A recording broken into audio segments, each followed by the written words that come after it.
to talk to you guys about what happened when I got started in this industry. I beat everybody in that office. My first month in the industry, there's another merchant trucking company in Atlanta, funded. He called me like in the morning, and then we funded him the same day within a few hours, $15K. Besides that, we had 2 applications and 2,200 phone calls. So just keep locked and keep remembering your goals are what's important. You guys send them out to us. We saw it. We can hold you. We're holding you guys accountable to it. Just keep your head up. Just keep focused. Anything you don't know, the people that produced last month, just ask them questions. They will be willing to share that information, what they're doing. It shows, you come in here, you put your head down, you work, you utilize everything, call, text, email, and you'll get a funded deal in no time.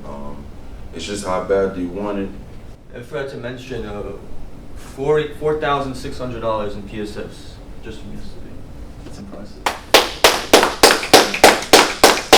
It may not be the 10K or the 5K or the 15K, but to get something, a good doc, that's what we do, the skill mill every morning, to make sure you're coming across every situation that you can rebuttal, and just the way you can be on your toes, just to give you that chance and treat every merchant like the same, because you never know who's who.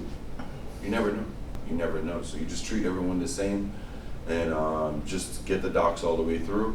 Whether it's on the phone, whether you're logging into their account, download statements, whether it's letting them fax it to you. There's many ways you guys can utilize to get the docs right there and then. They have smartphones, so don't let them run around with they're busy people at the same time. But if you have them on the phone and they haven't hanged up, that means they're interested to do something. It's just you haven't said something, or if you're not being assertive enough. So just keep in mind to be more firm and know what you want. It's not up to me, it's up to you. The money's on the table, it's up for grabs. Just go out there and get it.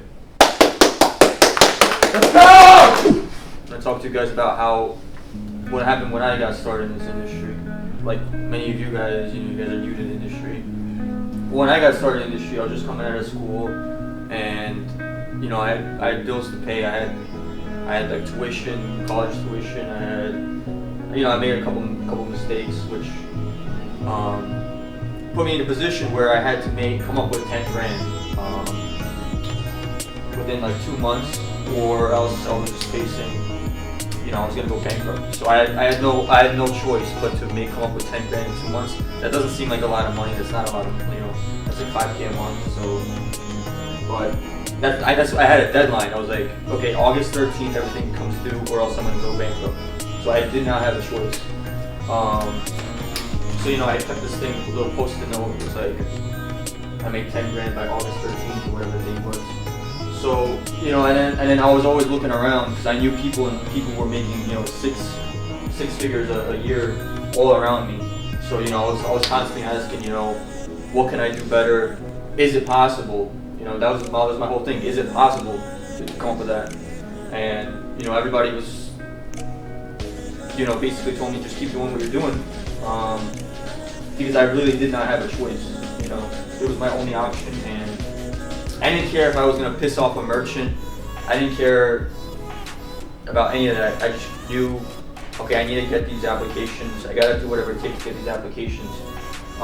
So my first target was to get to 100 potential 100 potential customers. That was my first target that I wanted to hit. And what happened was I beat everybody in that office of the amount of applications that we got that month. In my first month in the industry, I beat everybody else in a team, in an office that was bigger than this. Like 40 dudes, 45 dudes. Yeah. It's like 45 dudes. So this freshman comes in and beats everybody in the entire office in the amount of applications I got.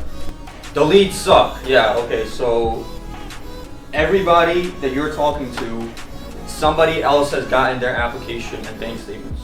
Every single person.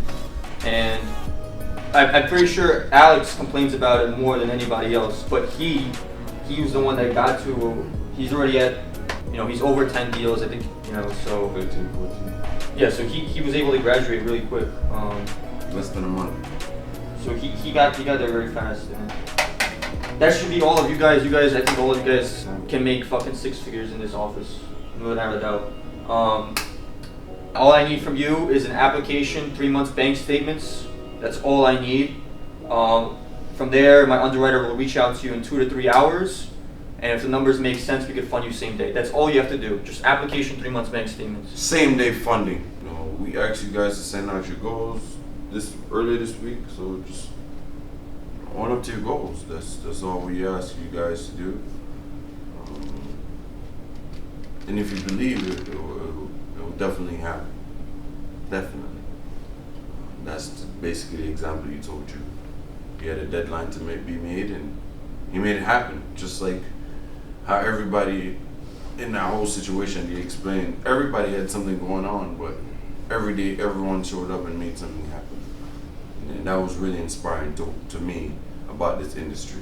Like, everybody was going through some fucked up shit. Like, you talk to the next guy, he's going through some shit. You talk to the next guy, he's going through some shit. So like every time, like, this industry reminds me how you could be going through something right now, like that's fucked up, and you're feeling like shit. You get a fucking $600K doc, and it funds. Oh my god! Like, MCA, Merchant Cash Events, man. Funder Hunt, we're hiring. Come down, make some real money, man. Better your life, man. We just had a meeting, put some fire in these guys' bellies. Had to do it, right? Because I don't want people getting complacent. There's a ton of money flying around in this industry. So that's what we're doing. We're here in the office, Miami, Florida. Oh yeah, we got our first in-studio podcast that's coming up on Monday. Someone agreed to come to the studio. Right now, I literally got a lease on my desk that I have to sign. Not literally in my desk, it's electronic, but once we get the lease done, basically, we pay them. We should be able to we should be cleared to get the office. No, if we're you're approved. Like 15, 10 bands, So funded, man. the first time it was a lot more difficult, but now since we're moving around in the same building, it's easier. But the first time it was like you got to provide all this paperwork and stuff. This is something that we came up with just to make sure everyone be on the same page. I feel like this is something that keeps a company a hold and everybody accountable for themselves and how they behave. So I just want everybody to take a look at the Funder Hunt Code of Honor. My favorite one is number 3. That's the only thing I want to talk about right now. But for everyone that's looking at it, my favorite one is number 3. Sales first. That means if the merchant's not talking about taking the money today or by Friday, you should not follow up with that merchant. I don't care who the fuck the merchant is or how much money they told you. Do not follow up with the merchant. If the merchant is telling you a month from now, maybe, but don't waste your time. Don't waste your time, like, follow up with that guy. Oh, hey, how are you? No. A month from now, that's too long. Someone told me in our industry, that's like 6 months. That person's gonna get funded. Like, someone's gonna fund them. Like, something's gonna come up, but you can't waste your time on one person to call every day when you could be calling many more prospects that's out there like him. You get what I'm saying, everyone? So sales first. So always know what your merchant is. Who's your client? Payroll, inventory, expansion, marketing, materials, pay for my jobs so I can get more jobs. There's just many various examples that you can sense and hear what's your sales. And that's what's first, the person that's willing to move forward. But I don't want to hold up anybody else's time. I just wanted to go over that brief moment right there about number 3. It says sales first. Always remember, no matter what the fuck is going on in your head or your mind, and whatever you're in this building, Sales first. So your qualifying doc person always has a need and they always have urgency. That means yesterday, ASAP, soon, right now, today. Just know who your merchants are, if that gives a correct example. Because I remember for a long time that was hard for me to realize, like, not everyone needs money, but everyone needs money. It's just how you're approaching them or what their needs are. And I used to chase after people that want docs, want me to get their docs in a month. And I reach out in a month, they're not even interested, or they got funded. I'm like, what the fuck? I wasted all this time reaching out to you, and you got funded? So that's why I don't want you guys to get disappointed. So it's better to go to the next call, which is sales first. And thank you. And so have a great day.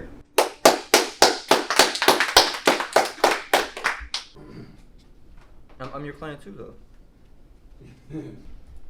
Okay. Well, does it look good to you? No, I'm ready to give you guys the money and then get the keys. So.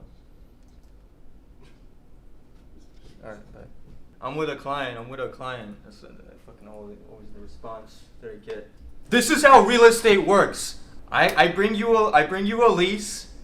Okay. You work for me and you get the commission. That's how it works. I pass you the lease, I pass you the check, and we get the keys. That's how it works. Something that would take somebody in New York fucking 1 day to do, it takes fucking 3 weeks to do here.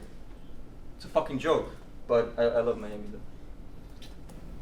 No, for real though. Like if I'm dating that ass, like this is how the process goes in New York. Like you sit down with the owner of the unit, of the office. You sit down with him. He feels you out. You know, he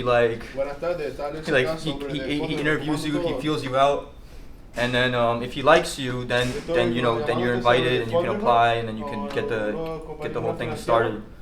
But here it's like there's like 3 different parties involved. There's the agent, the real estate broker, there's the listing agent, and then there's the owner. Why do we need 3 parties in this transaction? We really don't.